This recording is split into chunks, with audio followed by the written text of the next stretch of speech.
윤석열 대통령이 설 연휴 중에도 구치소 안에서 여론전에 나섰습니다.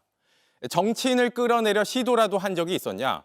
오늘 변호인단을 통해 이렇게 전하면서 또다시 자신의 방어 논리를 재무장했습니다.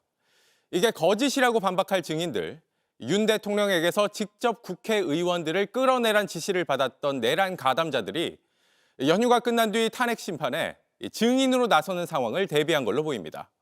윤 대통령은 또 청년들을 콕 집어 언급하고 김건희 여사에 대한 걱정도 밝히는 식으로 지지층을 향해 결집을 호소하기도 했습니다. 윤 대통령의 옥중 메시지 먼저 강버들 기자가 전해드립니다. 윤석열 대통령은 오늘 구치소에서 석동현 변호사 등 변호인들을 접견했습니다. 그리고 석 변호사를 통해 거대 야당이 지배하는 국회 독재 때문에 나라가 위기라는 걸 알리기 위해 헌법상 권한으로 계엄을 선포했다고 했습니다. 그러면서 인명사고가 단 한 건이라도 있었느냐, 정치인들 단 한 명이라도 체포하거나 끌어낸 적 있느냐, 이게 어떻게 내란이 될 수 있냐고도 했습니다. 기존 주장을 다시 되풀이한 겁니다. 주권자인 국민에게 호소해서 엄정한 감시와 비판을 해달라는 것이지 야당에 대한 경고가 먹힐 거면 이런 비상계엄을 할 필요가 없습니다. 또 계엄을 오래 유지할 생각도 없었다며 계엄 상태에서 행정사법을 운영할 정치 프로그램도 준비한 적 없지 않냐고 했습니다. 국회의 해제 요구에 따라 바로 해제를 했다고도 강조했습니다. 계엄 선포를 내란이 아니라 헌법 테두리 안에서 이루어진 일로 포장하려는 건데 이미 여러 증언과 수사로 거짓인 게 드러난 주장들입니다. 대통령께서 비화폰으로 제게 직접 전화를 하셨습니다. 의결 정족수가 아직 다 안 채워진 것 같다. 저한테도 야 국회의원들 끌어내는데 가능하겠냐 이렇게 물어봤었습니다. JTBC 강버들입니다. 네, 윤 대통령이 설 연휴에도 이 옥중 메시지로 여론전에 나섰습니다. 법조팀 여두현 기자와 하나씩 팩트 체크를 해보겠습니다. 여기자 이 메시지를 오늘 정리해보면 이 내란 사태 관련해서 실패한 계엄이니까 이게 내란이 아니다 이런 얘기로 보이는데 그동안 계속 반복했던 주장이죠? 맞습니다. 헌법재판소 나와서도 되풀이했던 주장인데요. 직접 들어보겠습니다. 네. 반민주적이고 부당한 일을 지시한다고 할 때 그거를 따르지 않을 것이라는 거는 저희들도 다 알고 있고 저도 빨리 끝날 거라고는 생각했지만 예상보다 좀 더 빨리 끝났다. 그러니까 곧바로 실패할 걸 예상하고도 이 국민들에게 호소만 하려고 계엄을 선포했다 이런 주장인데요.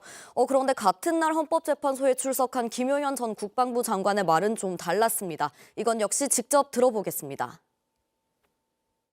원하는 결과는 뭐였습니까? 최소한 한 2, 3일은 가지 않을까 생각했습니다.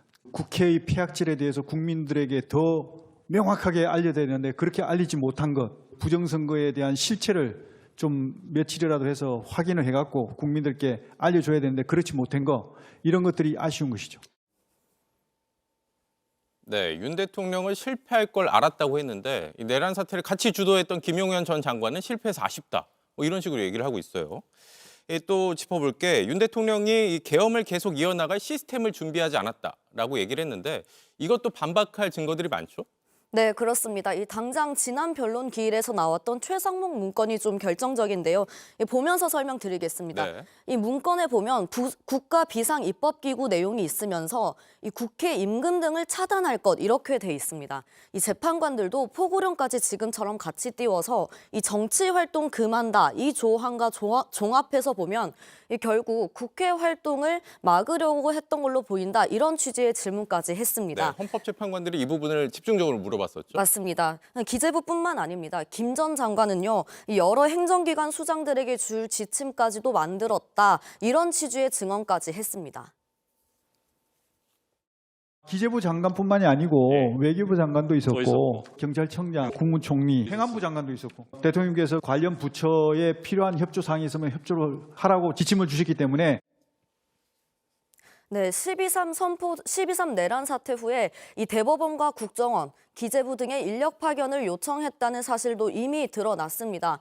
계엄 이후에 행정부, 입법부, 사법부를 어떻게 운영해 나갈지 구체적인 계획을 했던 겁니다. 네, 이 점도 좀 짚어볼까요? 계엄을 즉각 해제했다 이렇게도 주장을 했는데 즉각이라고 보기에는 좀 어려운 긴 시간이 걸렸잖아요. 네, 그날의 시간 타임라인을 한번 다시 정리해 보겠습니다. 보시면요, 국회가 오전 1시경 계엄 해제를 의결했습니다. 그리고 실제 해제 선포가 된 건 오전 4시 30분경입니다. 이 사이에 3시간 반이라는 시간이 있습니다. 무엇보다 이 해제가 됐던 건 윤 대통령의 의지 덕분이 아닙니다. 이 계엄군을 몸으로 막아내고 당시 상황을 실시간 중계했던 이 시민들, 그리고 담을 넘어서 국회의사당으로 들어가서 해제를 의결했던 국회의원들, 그리고 또 부당한 지시에 따르지 않았던 현장 군인들 덕분이었습니다. 그렇죠. 또 이 정치인을 끌어내려 한 적이 없다 이런 주장을 또 했어요. 그런데 이걸 반박할 사람들, 또 직접 지시를 받았다고 얘기한 사람들이 많잖아요. 맞습니다. 홍정원 국정원 1차장, 곽종근 특수전 사령관, 이진우 수방사령관 등 윤 대통령의 정치인 체포 지시를 증언한 사람들은 지금 한두 명이 아닙니다. 윤 대통령 자신이 처벌받지 않으려고 지금 이렇게 대통령 지시 있었다라고 하는 사람들에 대해서 책임을 떠넘기고 있는 겁니다. 이 설 연휴 끝나고 당장 다음 변론기일에서 윤 대통령은 이 사람들과 모두 대면해야 합니다. 네, 마지막으로 짚어볼 게 이 계엄이 실패로 끝났어도 이건 내란에 해당할 수 있다라는 거죠. 네, 내란죄를 좀 보면요. 국가 권력을 배제하거나 국헌을 문란하게 할 목적으로 폭동을 일으킨 자를 처벌한다라고 합니다. 이 헌법기관인 국회와 선관위를 완전 무장한 계엄군으로 장악하려고 한 게 이번 12.3 내란 사태의 본질입니다. 어떤 목적으로 무력을 일으켰는지가 중요하지 이게 성공이냐 실패냐는 상관없는 겁니다. 네, 알겠습니다. 여도현 기자가 하나씩 팩트 체크해드렸습니다.